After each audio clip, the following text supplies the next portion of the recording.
If we haven't met yet, I'm Adam, and I'm an outdoor adventure filmmaker and photographer.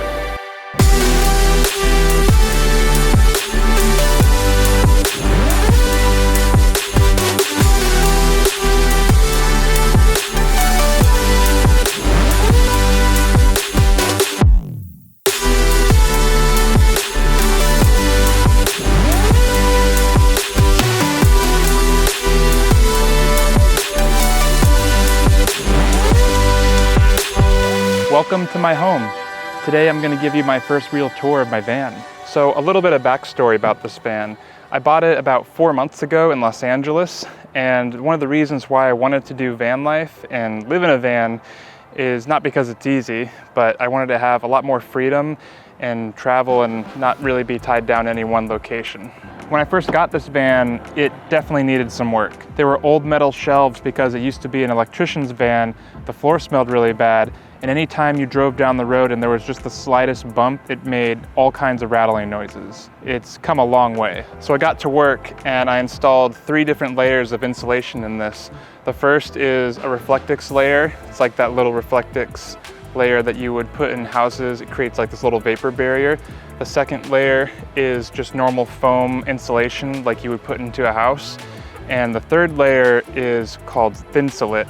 And so far, it's done a really good job at keeping me warm. After living on just an air mattress for a month, my friend, who is really skilled at carpentry and building things, decided to fly out here and help me build out this van in 3 days in a Home Depot parking lot. I'm pretty sure the only reason we didn't get kicked out was because that we were giving them good business. But through both of our collaborative efforts, we were able to complete the project within 3 days, and then we headed out on our first adventure. The total build cost for this van was only $1,000, not including my Jackery power source.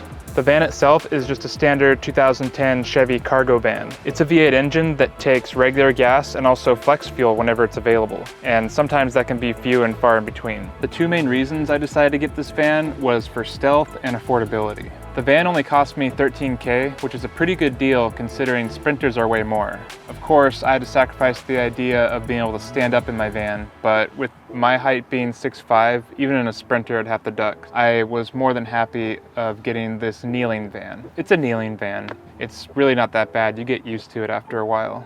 And what I mean by kneeling van is that you can't fully stand up inside it here. I can't normally stand up inside a Sprinter, so a kneeling van is perfect for me. And with this van, I can have way more stealth being around town and in the city as well. As a work van, there are so many vans that exist that are driving around that look exactly like this one. It really makes it easy to blend in and not really stick out and draw attention. There are so many work vans driving around that look just like this one, and it really makes it easy to blend in and not draw attention to yourself. I've been able to park in neighborhoods and pretty much anywhere around town, and nobody's really bothered me. It's been really great for sleep and just peace of mind, and nobody even gives you a second thought. They just leave you alone. One of my favorite things about this van build is that it gives me a lot of great options to find places to sleep, not only outside of town, but in town as well. And that can be super convenient when you're trying to pick up packages or doing your laundry or any of the other many van life chores. I've been able to park in neighborhoods and around town, and nobody's really bothered me. It gives me a lot more options for places to sleep, which is really great. So let's start away from the front and we'll work our way back. This is my front seat, and I didn't really do anything up here. I kept it the way it is. It's pretty standard. However, when I bought the van, I did have them take this metal partition out, and I replaced it with a shower curtain rod and a dark piece of non-see-through fabric. This gives me privacy. I'm holding it up with some magnets that I got from Home Depot. So far it's worked really well, but I'm also thinking about possibly replacing the cloth with a shower curtain. But I don't know, I kind of like it because it's cloth, it's completely dark, it's like blackout. You can't see through this at all. So it's really good at blocking light, gives me a lot of privacy. The biggest reason why I wanted the partition to be removed is because the benefit of having a van is if you are camping anywhere and need to get out of there really quick, say something happens and you need to leave, there's weird people that show up or anything like that, you can just zoom out of there without having to leave the vehicle and then come back in. Partition is usually installed in vans for a security thing if they're shipping tools and stuff back there. there, but I think it's a good idea to remove the partition so that you can have access to the front seat without having to leave your vehicle. It just gives you a lot of options when you're trying to get out of areas that are either unsafe or you have bad weather and you don't want to get exposed to the elements. What I keep up front is I usually keep my backpack up here. I'll have some shower stuff in here that I can go shower whenever I need it. I have this blanket covering my one wheel. I love having the one wheel in this van, A, because it's fun, but B, I also think it's super important to have an extra vehicle in case you break down. And especially this van is over 150,000 miles. It's not too much, but you never know with vehicles that have higher mileage, about 100,000 miles and above, you don't know what it's gonna do. This one wheel XR is really small and portable, plus it has a range of 18 miles. You're definitely able to get to an Uber or a hotel or whatever you need to do. Just makes life a lot easier in bad situations. This is where I keep my cooler. I keep it right in between the seats for now. Sometimes I'll put it back behind the front seat. In between the seats works for me for right now. And I got some food in there. It's kind of a mess. Got some crackers and tuna, and right now I don't have any cold food in there, but that's because I don't have a refrigerator yet. I essentially got tired of buying ice, so now I just use this as a storage space for dry food. Right now I'll still go get cold food, but for the most part I just tend to stick with dry food just because it's a lot easier to manage. And it's not that I can't store ice in here, but after a while it adds up, and ice gets pretty expensive out here in California. And with that extra power, I should be able to power a 12-volt fridge and then also my computer and editing setup in the back. This is an extra piece of furniture that doubles as not only a seat but storage. I can put a lot of stuff in here like my lights and any extra camera gear. This is a little mini soft box, and it makes it super convenient on getting some of the smaller stuff off of the floor, which gives me way more floor space. Plus, it's super comfy to sit on. This is the middle of the van, and it's where I get all of my content creation done. So here is my little workstation with the desk that I built. It's nothing fancy really. It's just literally a Home Depot, some 2x4s, and just some imagination with some nails. Basically, I had no idea what I was doing. I kind of just winged it, put it together with some 2x4s, and it turned out pretty good. It's not the prettiest, but it does what it needs to right now. And I made some curvatures to where I can fit some of the cables through here and over here. No judgment on what that looks like. It's not the prettiest, but gets the job done. And like I said, I have no idea what I'm doing, but this works and I'm able to create a lot of content. Some of the areas here are being used for storage of lights and various recording equipment. This rat's nest is basically all the little power things that I plug into, which goes into the Jackery here, and it's a 2000 watt Jackery. I was creating some content last night for the vlog. We're at 62%. Honestly, 62% of this will last me just for tonight, and then I'll probably have to go recharge it tomorrow. So it gives me like a day and a half of power, especially when I'm producing content every day. I'm pushing stuff out every day as often as possible. So I'm really working this, and I'm hoping to maybe get another one. I think you can combine the power of both of these. That would be super helpful. Have 4,000 watts plus solar on top. Not lightly said, that would probably cost about $3,000, but I think it would be worth it, especially if I want to upgrade from my laptop to a real computer. Have a computer that could last me 10 years, really get a lot of good content pushed out a lot faster than what I am now. Although I will say it's possible to create content every day on a laptop. You just want to make sure you have like no less than 16 gigs. I feel like it would be almost impossible if you didn't have 16 gigs of RAM. That has been helpful. I'm really hoping that I can upgrade my system once I upgrade my power, and then also have a refrigerator that I can have cold food with. Those two things would be luxury items. Definitely don't 100% need, but for someone like me who needs to create content and wants to have stuff out faster at higher quality, at the highest quality possible, that is something that is definitely needed. So here's my favorite part of the van, and this is my bed. It's two 6-inch mattress toppers that are on top of each other, and with just some sheets and blankets. It's super comfy. It's not quite a queen, but it almost is. It's just lacking about 6 to 7 inches from lengthwise, and other than that, perfect bed. I can fully lay down with my legs in a diagonal position, and being over 6 feet tall, I've never really had a bed that fit me perfectly, so I can sleep like that if I had to. It's not a big deal. I can fully lay down diagonally in any direction, so this way, head up here, in any orientation on the diagonal, which is super important. If you ever slept at a diagonal position, you will really know it in the morning because you'll have a really bad headache. That's happened to me a couple times. So now I test, I'll get my phone on the bed and I'm like, which way is it angled? And then that's how I'll determine. And sometimes the orientation of how you sleep whenever you wake up in the morning, for some reason, I don't know, it just feels like I woke up in a different place every time. I wake up confused and I'm like, I have no idea where I am. But you know, that's one of the drawbacks of this. But other than that, I think it's super comfy and I love it. So under the bed here, I have a lot of storage room. I have the ability to store 6 of these big tubs, and this is how I kind of organize all my stuff. And this first tub is where I keep all of my camera gear.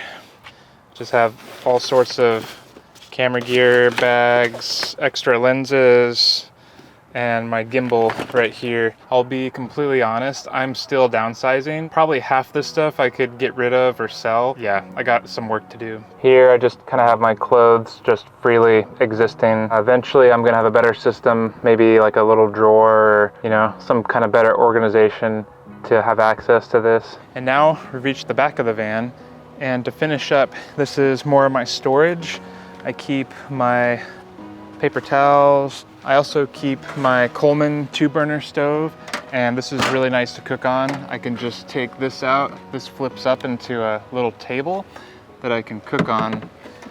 And I also have my little Jackery 200-watt solar panels, which I'm actually gonna sell soon. They've been great, but they're a little impractical for being in a van because you can't just leave the solar panels on top, and you have no way of really locking the van, which is a big deal for me. If I'm gonna leave the van, I wanna be able to charge the battery without leaving all my stuff just open and exposed to the world. So that's a deal breaker for me. Maybe there's a way to mount it, but they're not really waterproof. If it really rains hard, or if you have any kind of weather, those are not the panels that you really want to have in that situation. So we're gonna be getting rid of those, selling those, getting some better ones on top, and they'll probably be a little bit more cost effective and efficient. I'm not sure what brand I'm gonna get, but I'm sure that it'll be a lot better than what I have now. I at least have some solar sometimes if I'm off grid or camping, which has been somewhat helpful to recharge. But yeah, definitely gonna be selling those.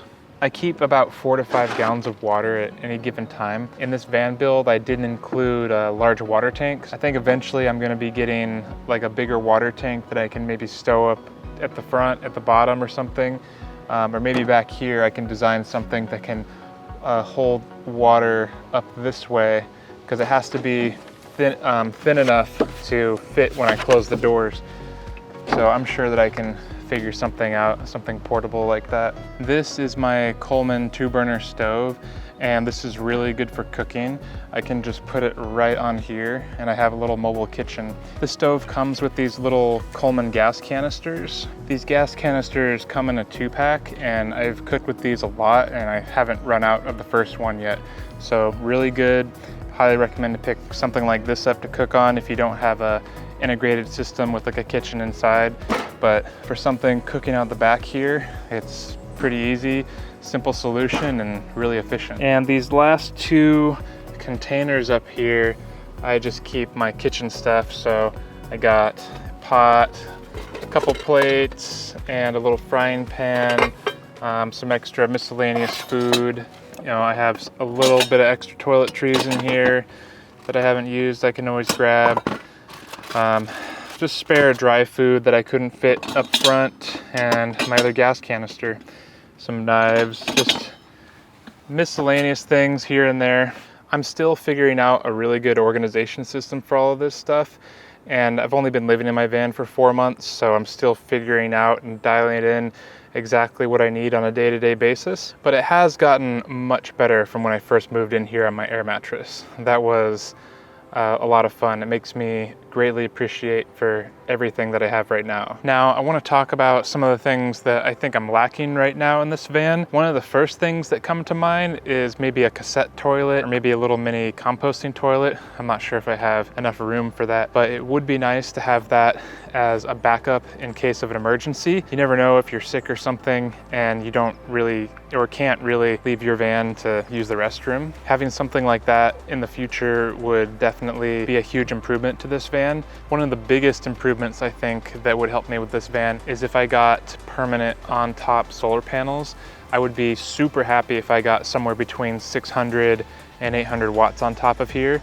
800 might be pushing it. I might be using every single square inch, but I would definitely have enough power for content creation, and I'd be able to power like 4,000 watts of battery in here while I run a large computer. We'll see if I can fit that in there. I don't know, I would be happy honestly with 400 to 600. I think that would honestly be enough, and then it would at least reduce the amount of times I had to take the battery out. It would probably at least reduce it from a day and a half to 3 days, which that would basically double my power output over time, and I would be super happy. I'd be so blessed to have that. And then of course the last little minor things such as a new paint job. There's areas of the van where it's rusting a little bit and the paint's starting to come off, so I definitely have to invest in getting the rust repaired and then probably a new paint job.